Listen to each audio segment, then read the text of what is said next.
Now I'm going to read the message from the Oracle card guidebook, Balance, that corresponds to the card, the Six of Spades. And the Six of Spades says, mental exhaustion is real. It takes a lot of energy to keep all those lists in your head. Let go of control. Let go of having to know. Take your day step by step. Put one foot in front of the other with your divine mind. Before you take each step, ask your divine mind, what do you tell me to do next? Let your divine mind guide you. Possible meanings. First one, take an Epsom Salt bath to clear and balance your energy field.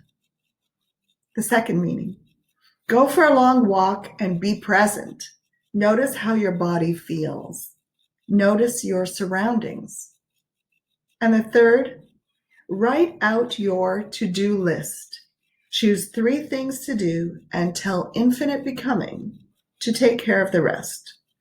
When your 3 things are completed, choose 3 more. That's the message from the Oracle card guidebook, Balance, that corresponds to the card, the Six of Spades. My name is Monica Levin, and I am an intuition trainer and coach. Please go to my website, monicalevin.com, to find out more about me and my services.